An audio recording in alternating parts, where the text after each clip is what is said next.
जंग होने वाली है। हमारे साथ तमाम मेहमान जुड़े हुए हैं। अभिज्ञान प्रकाश हमारे साथ जुड़े हैं और साथ ही साथ सुनील सिंह साजन भी हमारे साथ जुड़े हैं। सबसे पहला सवाल मैं सुनील सिंह साजन जी आपसे लूंगा।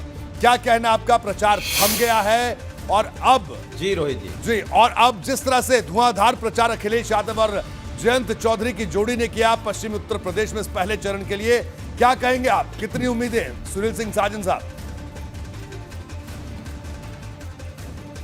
मैं केवल ये कहूँगा कि जो माननीय अखिलेश यादव जी और माननीय जयंत चौधरी जी ने प्रचार किया है, इससे ज़्यादा महत्वपूर्ण यह है कि पश्चिमी उत्तर प्रदेश में किसान बहुत नाराज है जी, बेरोजगार नौजवान नाराज है। भारतीय जनता पार्टी जिसने आज फिर संकल्प पत्र रखा है, इसी भाजपा ने 2017 में जो संकल्प पत्र रखा था उसका एक भी पन्ना, एक भी पेज, इनके यहाँ तो पन्ना प्रभारी बहुत होते हैं, उस संकल्प पत्र का एक भी पन्ने का काम योगी सरकार ने पिछले 5 साल में नहीं किया है। क्या किसानों की आय दोगुनी हो गई? क्या रोजगार दे दिए? क्या गड्ढा मुक्त सड़क हो गई? क्या बहन बेटियां सुरक्षित हैं? क्या आपने लैपटॉप दिया? आपने पिछड़े दलितों का आरक्षण छीन लिया?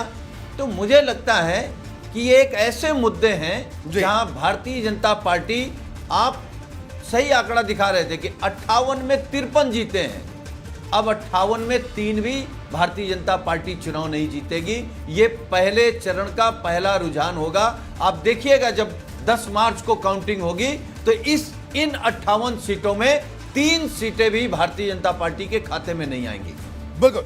तो आप ये दावा कर रहे हैं कि पिछली बार की जो स्थिति थी उसको आप पूरी तरह से पलट देंगे। अभिज्ञान प्रकाश भी हमारे साथ जुड़े हैं। अभिज्ञान, आपका क्या कहना है?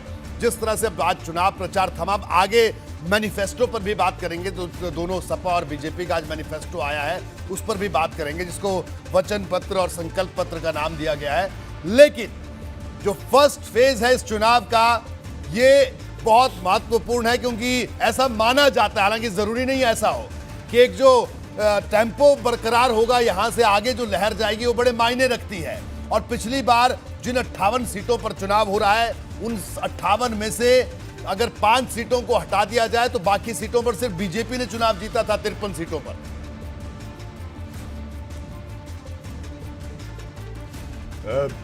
पहली बात, ये बात सही है। अक्सर ऐसा देखा गया है कि बड़े फेजेस के जो चुनाव होते हैं, बड़े चरणों के जो चुनाव होते हैं, उसमें जो प्रमुख पार्टी होती है, जो अभी तक के संकेतों से बीजेपी निकल कर आई है, उसके लिए एक मोमेंटम क्रिएट होता है जो उसको बाकी फेजेस में लेकर जाता है। तो ये बहुत इंपॉर्टेंट फैक्टर है, इसमें ये बहुत महत्वपूर्ण फैक्टर है, इसमें कोई दो राय नहीं है। दूसरी बात क्या है, जैसे हम कल भी चर्चा कर रहे थे जब अपना फाइनल ओपिनियन पोल आपने दिखाया कि बीजेपी अपना बेस्ट केस कर चुकी है। कल मैंने आपसे साफ साफ कहा कि ये 2017 नहीं है, ये 2022। अभी फिर आपने बताया कि 58 में से 53 सीट पिछली बार जीत चुकी थी। इस बार अखिलेश यादव और जयंत चौधरी मिलकर उनको उस एरिया में, उस इलाके में जहां पर बीजेपी ने इतना अच्छा परफॉर्म किया था, चैलेंज दे रहे, चुनौती दे रहे। तो और भी ज्यादा उनके लिए महत्वपूर्ण है भारतीय जनता पार्टी के लिए कि वो इस फेज में अच्छा करे। यानी कि जो आपको पता है चुनाव में खबर निकल कर आती है और इसके तमाम तरीके होते हैं, वो औपचारिक नहीं होती, लेकिन एक माहौल की खबर निकल कर आती है कि भाई फला फेज में बहुत अच्छा किया इस पार्टी ने, या फला फेज से ये पार्टी नहीं उठ पाई।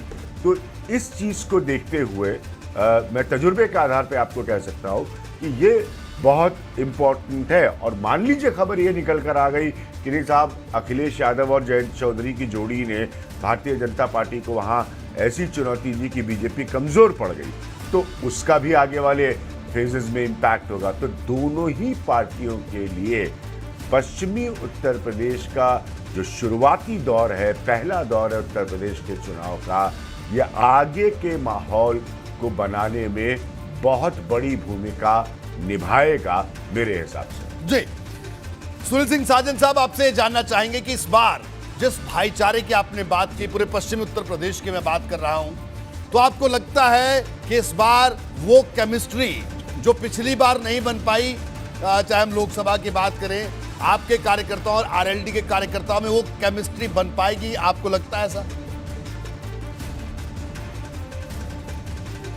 नहीं रोहित जी, मैं ये कहूँगा कि किसका क्या बनेगा, इससे ज़्यादा महत्वपूर्ण ये है जी। कि किसने क्या खोया है।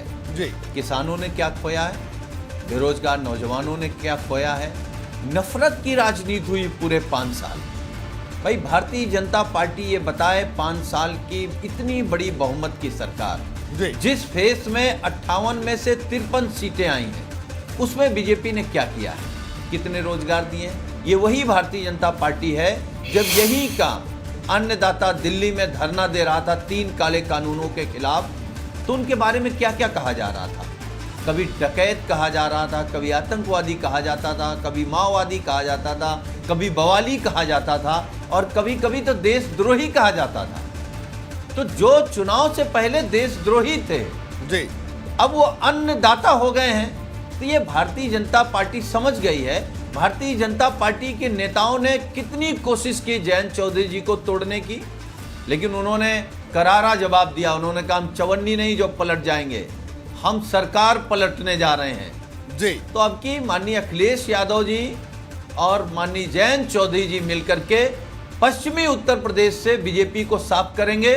बाकी पूरे उत्तर प्रदेश में अब की पोछा लगने जा रहा है। समाजवादी पार्टी और समाजवादी पार्टी का गठबंधन भारतीय जनता पार्टी को समाप्त करने जा रहा है। बिल्कुल। और तो सुनील सिंह साजन साहब का ये दावा है और जाहिर सी बात है हर सियासी पार्टी दावा करती है और करना भी चाहिए।